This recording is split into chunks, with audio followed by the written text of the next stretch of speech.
Cuckoo जैसे ही literature club का दरवाज़ा खोलकर अंदर दाखिल होती है, उसका खूबसूरत लिबास देखकर क्लब के अरकान दंग रह जाते हैं।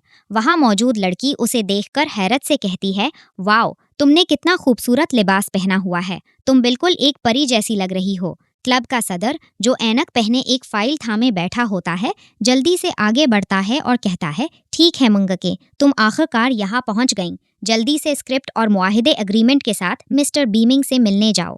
ये सुनकर कोकू थोड़ा हिचकिचाती हेजिटेट है और कहती है, मैं, लेकिन सदर उसे फाइल थमाते हुए पुश इसरार करता है, मेरा ख्याल है मिस्टर बीमिंग तुम्हें संजीदगी से लेते हैं।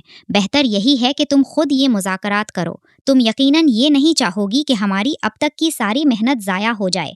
कोकू बेदिली से कहती है, ठीक है। लेकिन जैसे ही कोकू वहाँ से रवाना होती है, क्लब की दूसरी लड़की मेज़ पर पड़ी फाइलों को देखकर चौंक जाती है और चलाती है, कॉन्ट, क्रैप। वो घबराकर सदर से कहती है, सदर, हम कोकू को असल मुआहिदे के कागजात देना तो भूल ही गए। सदर हैरत से कहता है, क्या? अधर कोकू जब एम्पायर ग्रुप की फलक बोस कॉर्पोरेट इमारत में पहुंचती है तो उसे शदीद सबकी का सामना करना पड़ता है। फ्रंट डेस्क पर मौजूद मगरूर एरोगेंट रिसेप्शनिस्ट लड़कियां उसे ऊपर जाने से रोक देती हैं और कहती हैं, मैंने तुम्हें बताया था ना कि सदर से मिलने के लिए तुम्हें पहले से वक्त अपॉइंटमेंट लेना पड़ेगा। वो बगैर वक्त लिए किसी से नहीं मिलते। वो तंजिया अंदाज में मजीद कहती हैं, सदर के पास तुम जैसे आम लोगों नोबडीजी से निमटने का बिल्कुल वक्त नहीं है।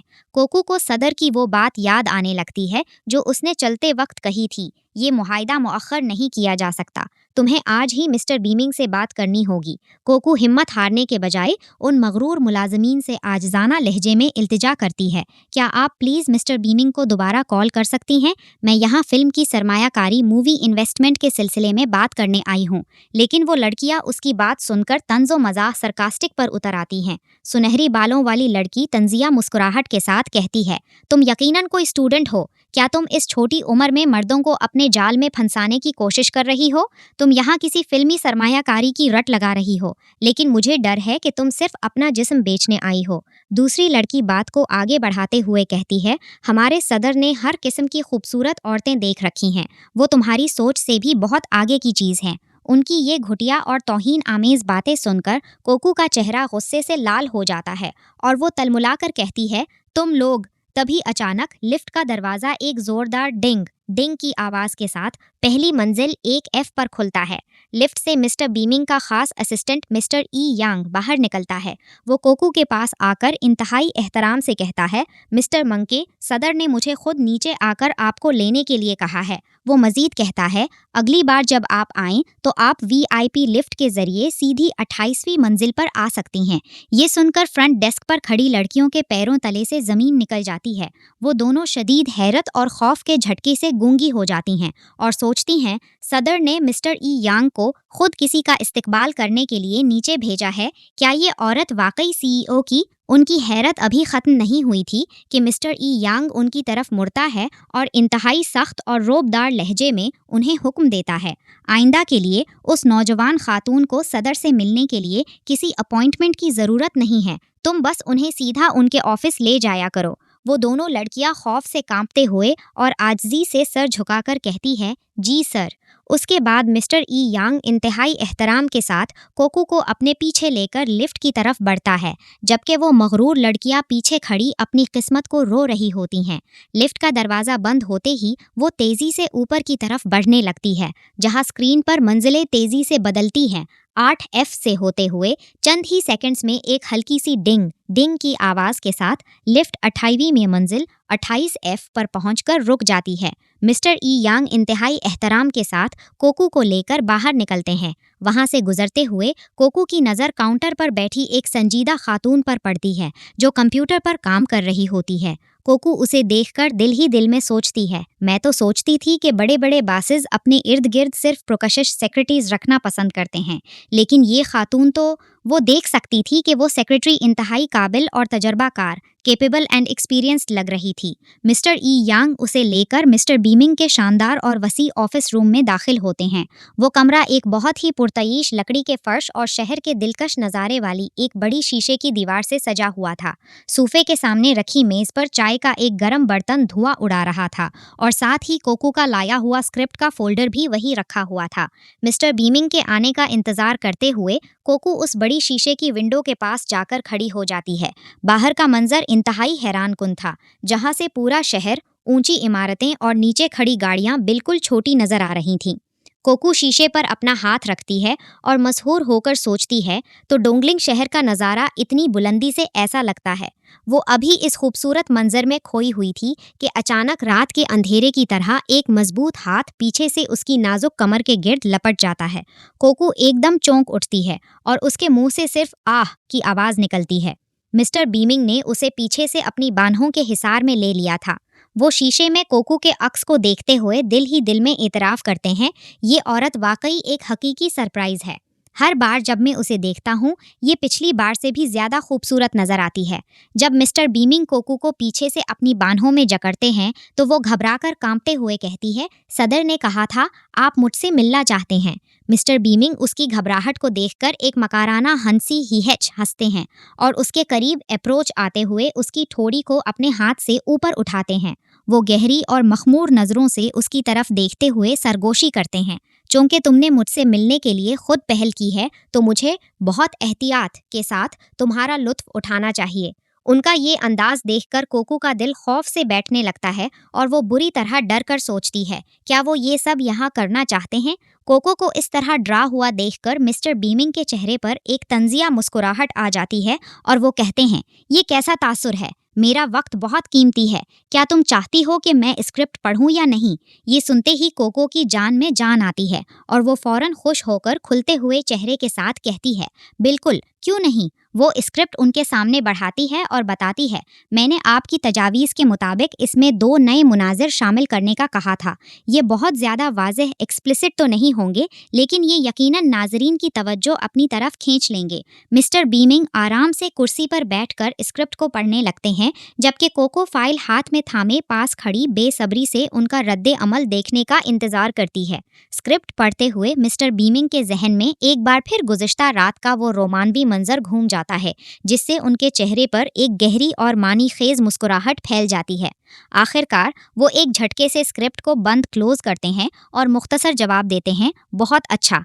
मिस्टर बीमिंग की मंजूरी सुनकर कोको एक लंबा और गहरा सांस लेती है और उसे दिली सुकून रिलीफ का एहसास होता है कि उसकी मेहनत रंग ले आई। मिस्टर बीमिंग आराम से सोफे पर टेक लगाए कोको की तरफ देखते हैं और संजीदगी से सवाल करते हैं, लेकिन तुम मुख्तदर फिल्म कैसे बनाओगी? कोको परेतमाद लहजे में जवाब देती है, हमने स्टूडियो से पहले ही बात कर ली है। अगर हम किसी सेकंड रेट स्टार और चंद नए अदाकारों को हायर करें तो ये ज़्यादा महंगा नहीं होगा। वो बजट की तफसीलात देखने के लिए अपने हाथ में मौजूद नीले फोल्डर को खोलती है, लेकिन अचानक चौंक कर कहती है, ओह नहीं, बजट की किताब यहाँ नहीं है। वो मिस्टर बीमिंग की तरफ देखते हुए कहती है, मेरी क्लास फेलो ने बजट बुक अपने पास रखी है, क्या मैं इससे कहूँ कि वो इसे यहाँ भेज दे? जैसे ही कोको जाने के लिए मुड़ती है, मिस्टर बीमिंग एक झटके से उसका हाथ पकड़कर अपनी तरफ खींचते पुल हैं। वो उसे सीधा अपनी गोद में बिठा लेते हैं और इंतहाई रोबदार आवाज़ में कहते हैं, तुम इसे खुद पूरा करो, बिल्कुल अभी। उसके बाद वो अपने सामने मौजूद लैपटॉप की तरफ इशारा करते हैं, जिस पर एक खाली दस्तावेज खुली होती है। कोको लैपटॉप के सामने बैठकर उलझन ऑडवर्ड का शिकार हो जाती है और सोचती है, मुझे मुआहदे की शरायत तो याद हैं, लेकिन इसी दौरान मिस्टर बीमिंग उसके बिल्कुल करीब होते हैं और चौंका देने वाला ऐलान करते हैं, मैं इस फिल्म में 300 मिलियन इन्वेस्ट करूंगा।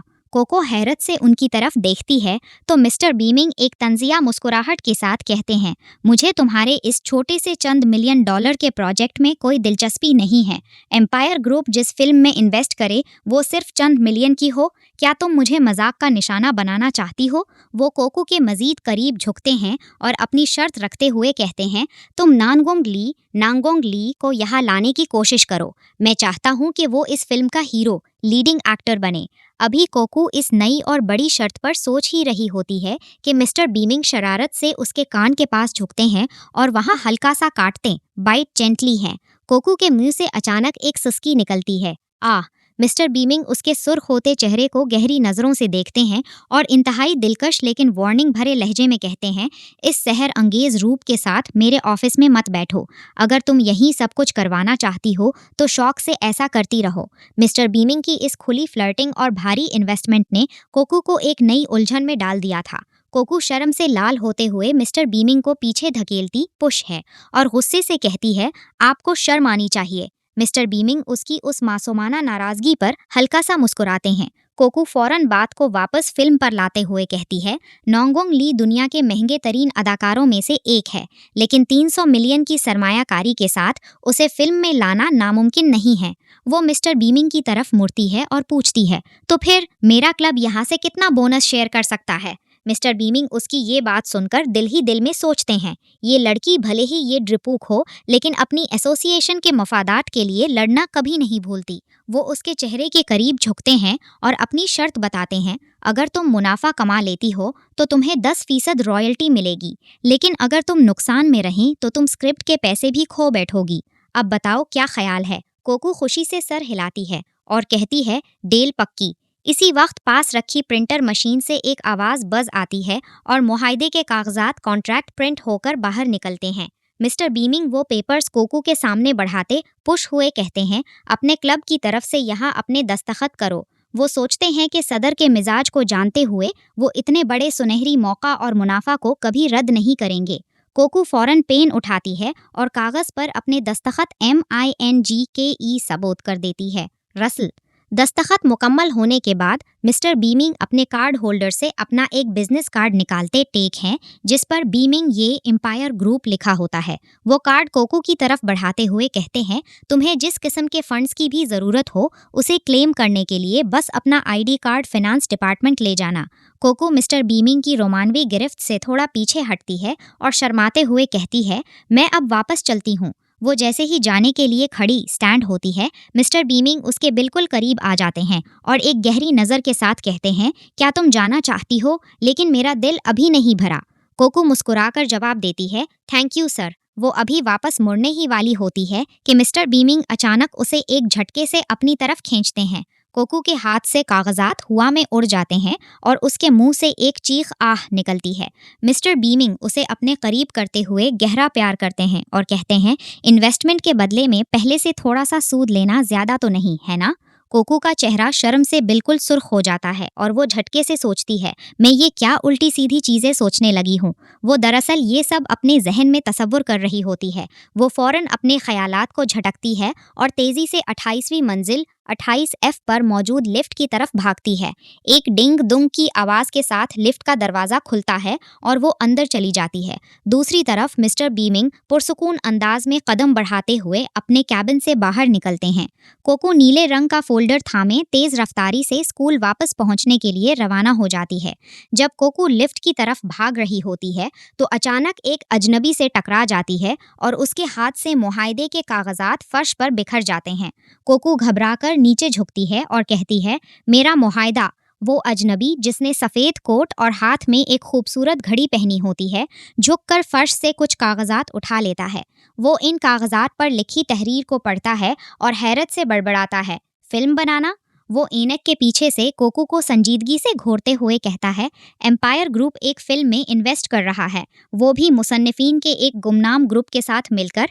कोकू उसके सख्त तासुरात देखकर घबरा जाती है और एहतराम से कहती है, आई एम सॉरी सर, मुझसे लापरवाही हुई और मैं आपसे टकरा गई। वो कागजात मेरे हैं, क्या मैं उन्हें वापस ले सकती हूँ?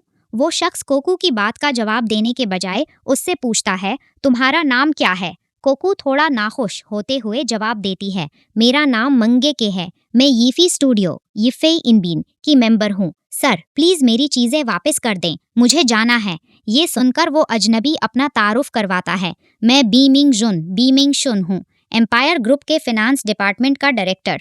क्या सदर ने तुम्हें बताया है कि बजट फाइनल होने के बाद तुम्हें फंड्स निकालने के लिए मेरे डिपार्टमेंट में आना पड़ेगा? चलो ऐसा करते हैं, अब छुट्टी का वक्त होने वाला है, चलो बाद में साथ डिनर करते हैं। तुम मुझे इस प्रोजेक्ट की तफसीलात बताना। आखिरकार इस प्रोजेक्ट पर बहुत ज़्यादा पैसा लग रहा है।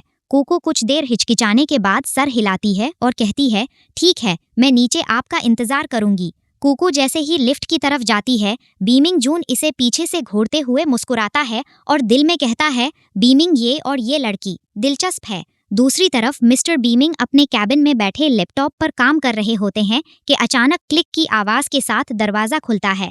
बीमिंग जून अंदर दाखिल होता है और तंजिया अंदाज में कहता है, तो मैंने सुना है कि तुम एक फिल्म बना रहे हो। मिस्टर बीमिंग अपनी आंखें सकेड़ कर सर्द लहजे में पूछते हैं। हाँ।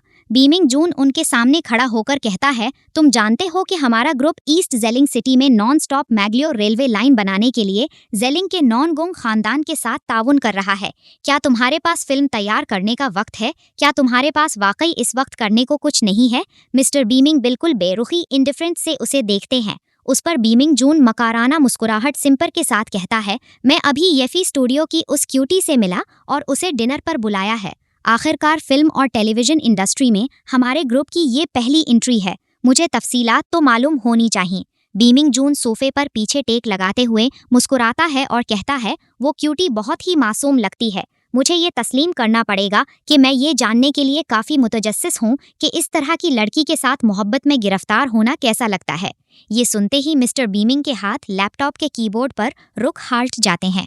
वो जहरीली नज़रों से उसे घूरते हुए सख्त वार्निंग लहजे में कहते हैं, वो मेरी लड़की है। जब तक मैं इससे बेजार ना हो जाऊं तुम उसे हाथ भी नहीं लगाओगे। बीमिंग जून मानी खेज मीनिंगफुल अंदाज में अपने हाथ बांधता है और कहता है, तो वो वाकई तुम्हारी है, लेकिन उसे अपने पास बहुत ज्यादा देर मत रखना। तुम जानते हो कि वालिद को ये बिल्कुल पसंद नहीं कि तुम्हारे साथ अहम लोग मौजूद हों। मिस्टर बीमिंग बिल्कुल बेतासुर अनइम्प्रेस्ड चेहरे के साथ दोबारा टाइपिंग शुरू करते हैं और कहते हैं, वो अहम नहीं है, बस बात इतनी है कि वो पाकीज़ा है और मैं अभी तक इससे बोर नहीं हुआ। बीमिंग जून अपनी ऐनक ठीक करते हुए एक बार फिर चाल चलता है। अगर ऐसा है तो मेरा इसके साथ डिनर डेट का प्रोग्राम है, तो मेरे ख्याल में ये ताल्लुकात बढ़ाने की एक अच्छी मशक होगी। क्या तुम्हें बुरा लगेगा? मिस्टर बीमिंग की खामोशी देखकर वो ढटाई की हदें पार करते हुए बराह रास्त पूछता है, तो क्या तुम मुझे कुछ बता सकते हो कि वो बिस्तर पर कैसी है? ये सुनकर मिस्टर बीमिंग अपनी आंखें बंद कर लेते हैं और इंतहाई सिपौट और सर्द लहजे में जवाब देते हैं, वो रोने के सिवा कुछ नहीं कर सकती। मिस्टर बीमिंग का ये गैर मुतवक्का और लापरवाह जवाब सुनकर बीमिंग जून के चेहरे पर संजीदगी छा जाती है और वो अंदर ही अंदर सोचता है, ये दूसरे मर्दों के साथ इतने गैर संजीदा अंदाज में अपनी औरत के बेडरूम के रवैये पर बात करने के लिए तैयार है। मुझे लगता है कि उसे वाकई कोई परवाह नहीं है। अपनी चाल को नाकाम होता देखकर बीमिंग जून कुर्सी से खड़ा हो जाता है और जाने की तैयारी करता है।